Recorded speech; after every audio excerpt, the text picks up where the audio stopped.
The Parliament has given the Minister of Justice the responsibility to draft regulations on IPOD, on the functions of IPOD. So I've instructed the Attorney General's chambers to help me. Now, after doing that draft, I'm going to call all the political parties, all of them, without exception. Actually, it is our duty to bring all the parties on board. I'm willing to kneel if need be. I'm ready to go to Kavule and kneel and beg and say, please, you represent an important constituency in Uganda. It doesn't matter whether you are saying what, but you are part of our body. So, I'm willing to kneel before the political parties for the sake of the future of Uganda. So we shall beg if need be, but we cannot have rules that lock anybody out. We just want to leave an open space. So I had requested for 3 weeks, and this is going to be, I think we now have about a week to go. So the Attorney General's chambers will give me the draft. Then we will share the draft for comments. But as of now, DP is a signatory, UPC is a signatory, PPP is a signatory, JEMA is a signatory, NRM is a signatory. I think those are the 5 that have signed the new MOU. So I've got a letter from FDC saying the party president is willing to sign. So we expect that NUP, this is not really about President Museveni. This is about Uganda. I don't know why people want to complicate something so much. Let us put aside our egos also. So we are hoping that the NUP will sign, and because those are the parties in Parliament, as far as I'm concerned. So we are doing it for the sake of Uganda. There is no reason why we should promote this culture of political untouchability. Didn't you see President Kagame and Tshisekedi meeting in Qatar? I'm sure President Kagame looked at the region, and President Tshisekedi also looked at the region and said, yeah. Haven't you seen President Museveni sitting with the rebels in the north there to agree? Haven't you seen President Ruto and Raila Odinga sitting together and agreeing? You saw, I don't know how it is going now, President Suluhu Hassan and Tundu Lissu, they sat and agreed. So that's the status of inter-party dialogue. It's a beautiful idea.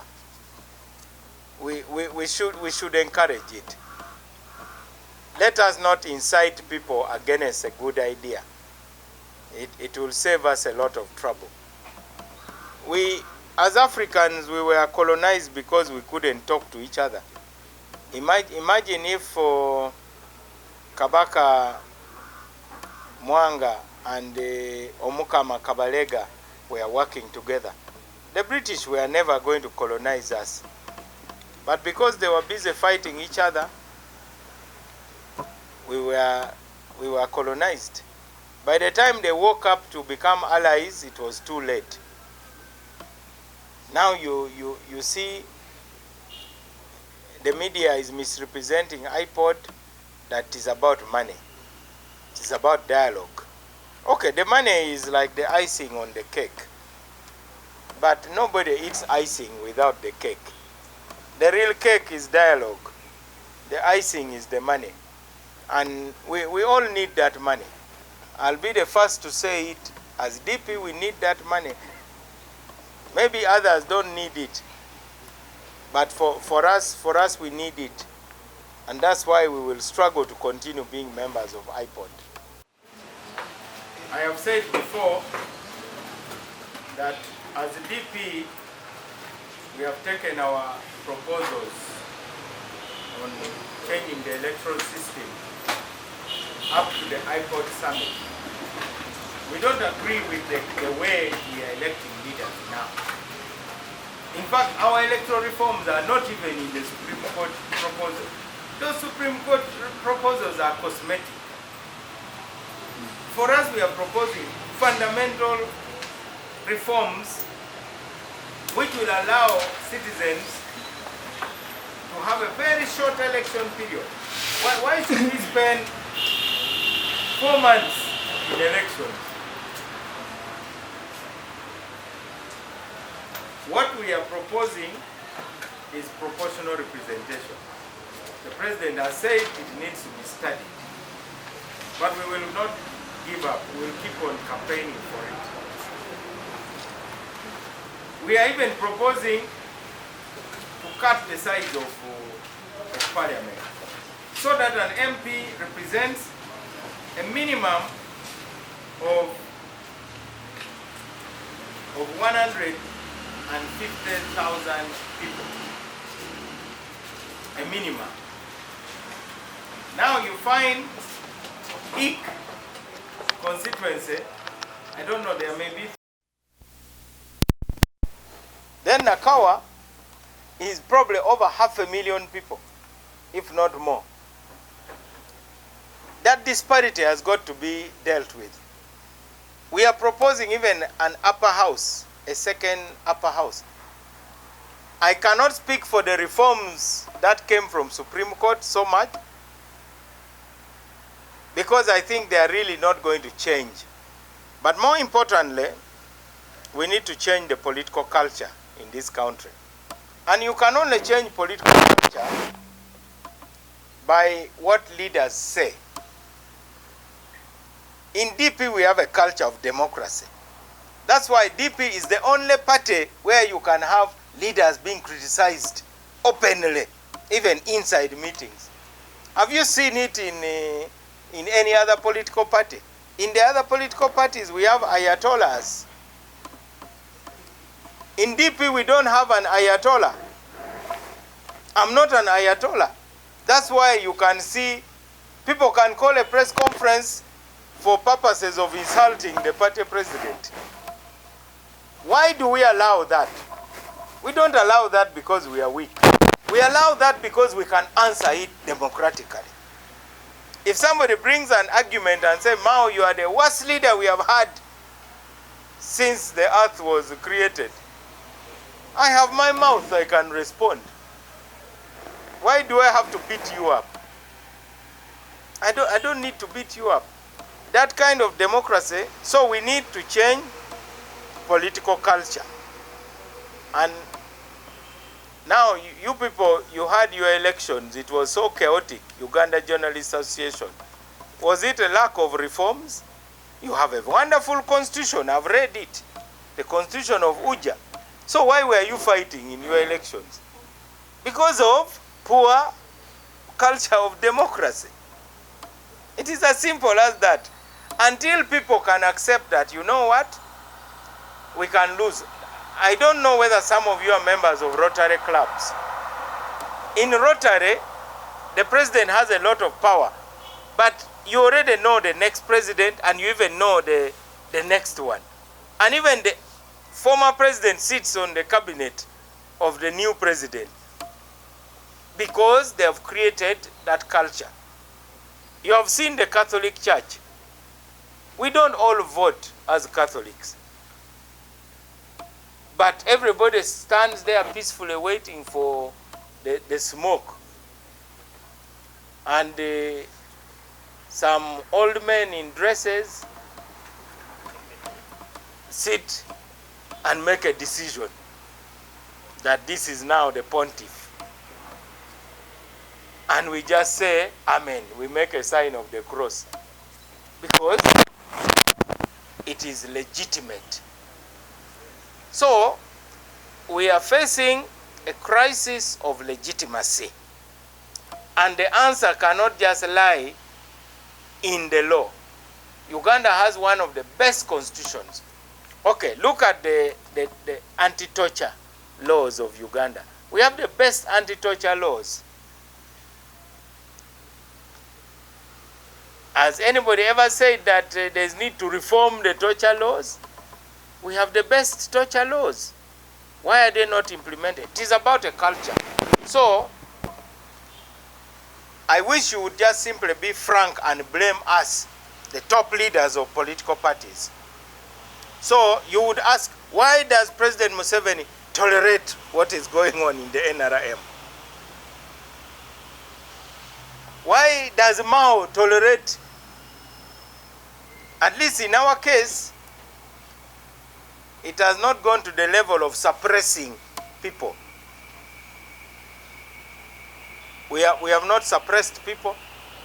In that place, you saw candidates who wanted to contest for national chairman of the party. What happened to them?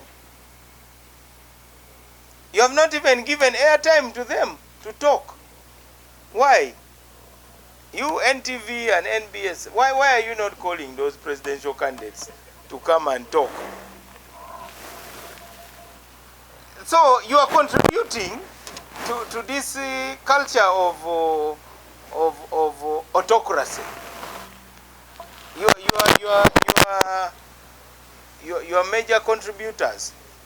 It doesn't mean that you will achieve your goal, but you must take a stand. By the way, sometime in life, you just need to take a stand. You may actually be impotent, incapable of achieving anything. But you have to take a stand and say, this is where I stand, and this is what I believe. And that is it. I hope that you stop having too much expectation of constitutions or good laws without a culture of the rule of law. Because what's the point of having laws if there is no culture of the rule of law? Some of you can't even access parliament. Isn't that supposed to be the people's house? So what is the problem? Today I was quarreling with some police officers in some government office. Their job is to ensure security. But now they want to interview you. What are you going to do? What paper is in that envelope? That's none of your business. When you go to the US Congress, they just check you to ensure that you are not carrying a bomb.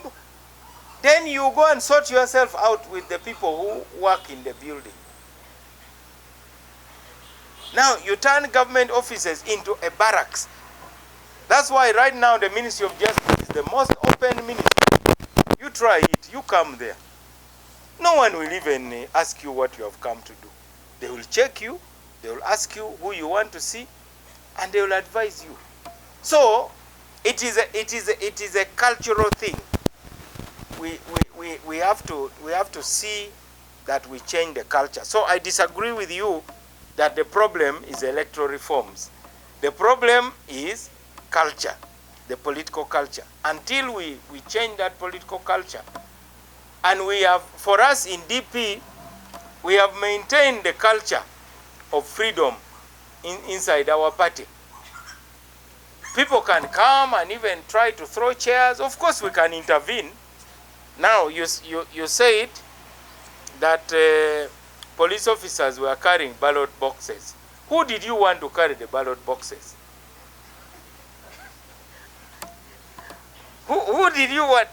They were ordered by the chairman of the Election Management Committee and said, security, help us move the ballot boxes. That was their job. They were on duty. But the people who were the candidates followed the ballot boxes. The decision was made because some people wanted to come and grab the ballot boxes. And you had even seen before we started voting that some people had come and kicked the ballot boxes. You saw it. But the purpose of an election is to allow those who are supposed to vote. And that's how you should judge the DP Delegates Conference. Not about the carrying of ballot boxes. In any case, the voting was finished. They now were carrying them to go and count. And you saw Dr. Lulume was standing there, observing until the end. And the other candidate, Alitia, was observing until the end. For me, I went to sleep because I knew I had campaigned well. There are those who were campaigning to non-delegates. Because in the DP election, this time we had Batembei. So the Batembei would come and deceive these candidates that I have organized some people in Fort Portal. Come and talk to them, they are delegates. So they go and meet, and then they get a commission out of the money which is given to the... That's what I monitored. Because one of the candidates has so much money, he would even say, stay another night, I will pay. If you don't have clothes, I'll even buy clothes for you too. That's how much was invested. So now you reach Mbarara and you are not seeing the people you accommodated. But this is a delegates conference, you know. Because if it is an election of the Pope, but you are campaigning among catechists, you can't win because the catechists are not members of the conclave. They may love you, they may cheer you, they may drum for you, but they are just catechists, Bwana Mukulus and what. They may even be bishops. So this fellow was happy. Chikuteyo, he was campaigning. Wasting time. And yet, they had the list of delegates even. But because they did know them anyway, so somebody would even pretend and say, I am so and so. And I would see media posts, today I met delegates from this place. Today I met delegates, and I look at the pictures and I say, oh my goodness, what is this? Why are you allowing to be misled by commission agents? So that's really what happened. The problem was not moving the ballot boxes. The problem is that many people have not appreciated the fact that those who are supposed to vote, voted. Now, why did we send away some of the people? Because non-voters, non-delegates had been ferried by the deep pockets. So the chairman of the Electoral Commission said, everybody first get out. And everybody had to leave.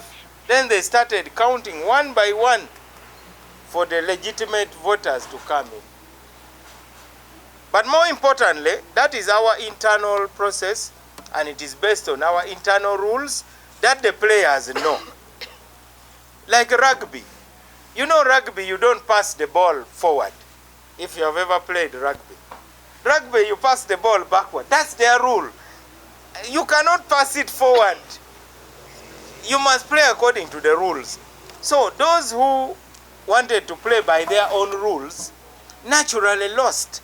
Because you cannot address non-delegates and expect to win. That would be the mother of all miracles.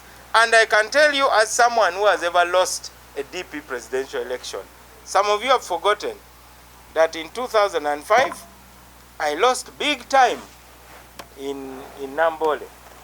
I complained for 2 days, and that was enough.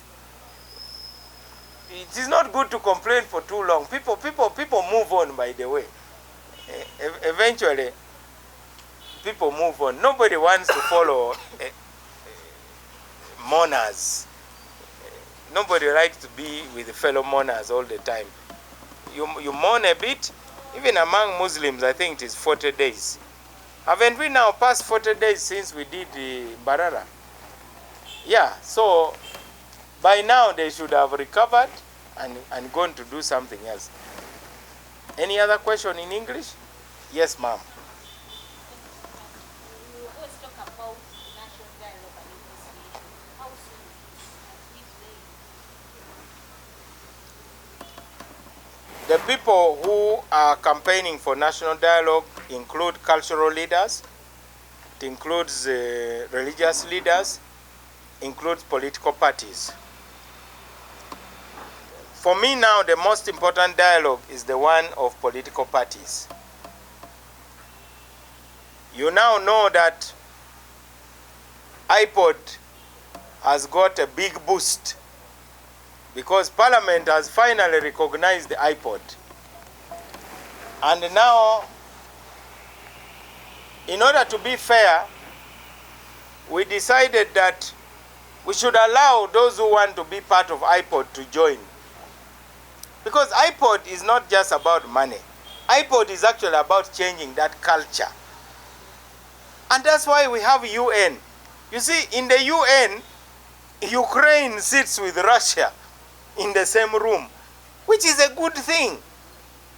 Why wouldn't Ukraine sit with Russia? Palestine sits in the same room with Israel in the UN.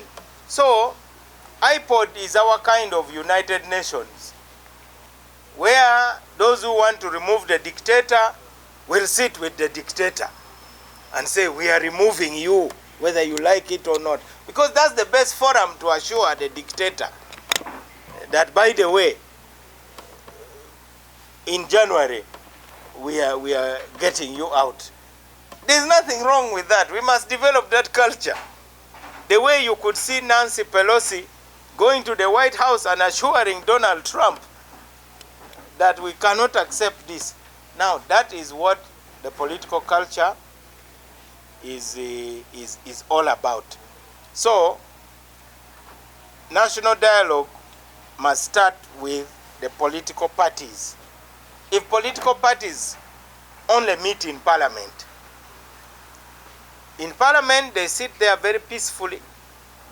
But why don't they want to sit and talk? So by putting IPOD now in the law,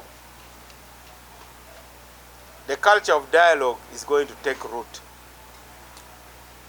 And also, when Parliament decided that it should be a condition of receiving funding through the National Consultative Forum, now we have got reports.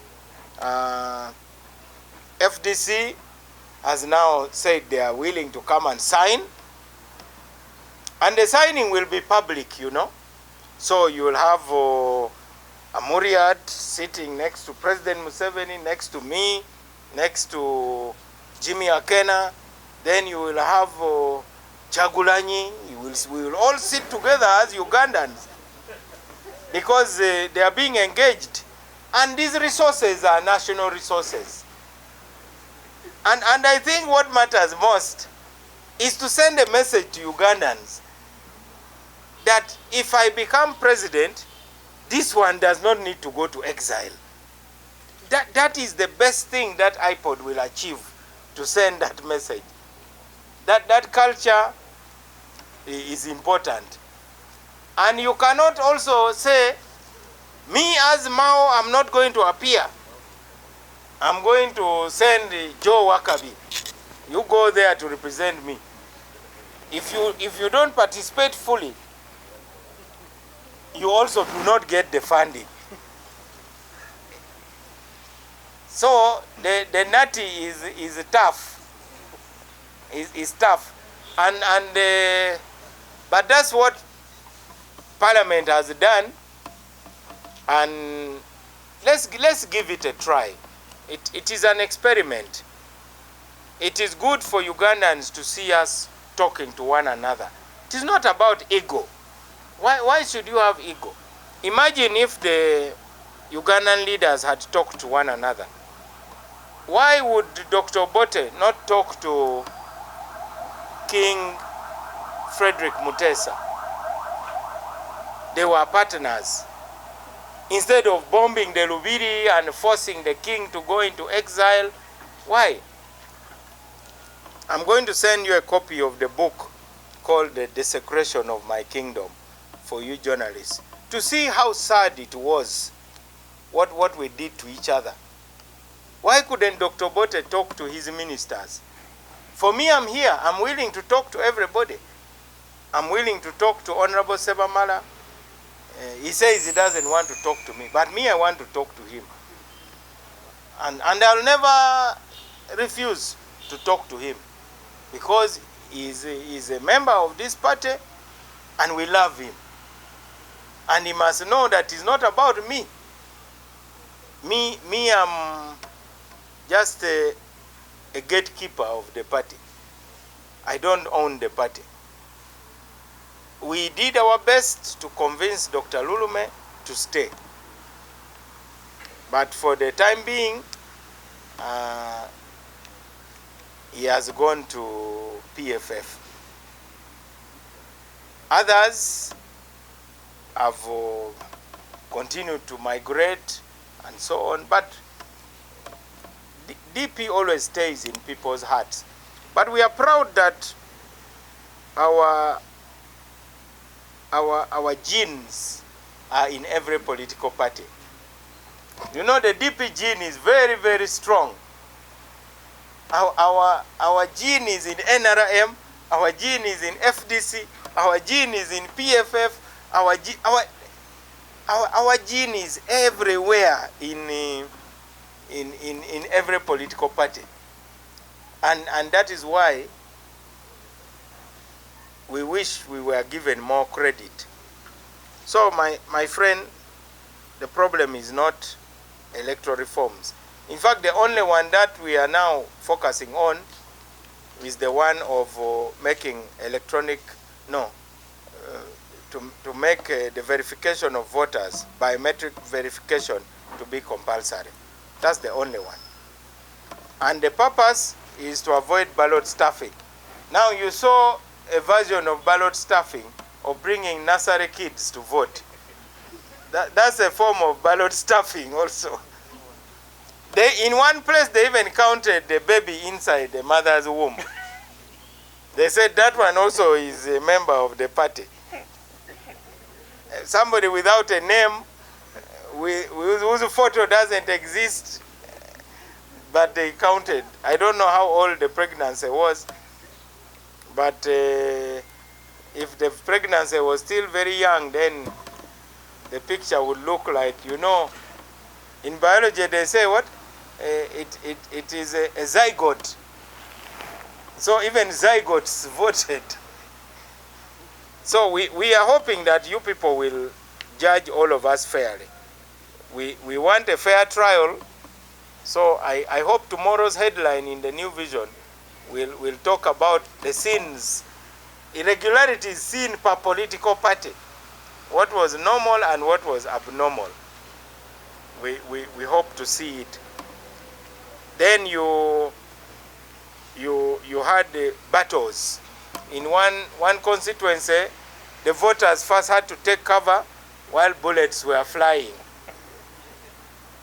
I saw that one also. So,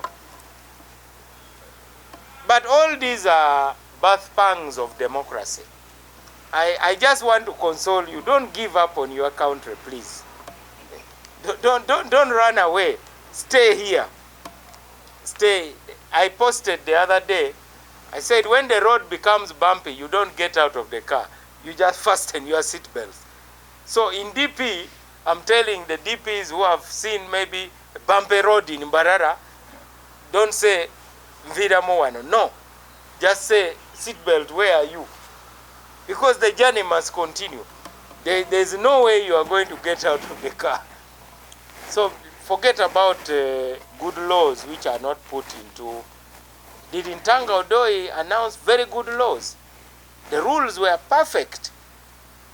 But I saw in some places they would count 15, 20, 60, 61, 62, 90, 91, 92, 150.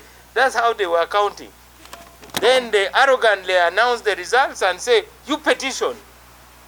That's how it was. You saw it. You witnessed it. So as a result, we may have a record number of independents. And unfortunately, it hurts us in DP because we were the major campaigners for multipartyism. Now, we campaigned so much for multipartyism, and now we don't like the child that we gave birth to. The child, we are going to call the Sengas and say, examine this baby, whether this is really the baby. This baby is ours. I think we are now denying that, you know, this is not what we wanted. There's no way we could have wanted that kind of thing.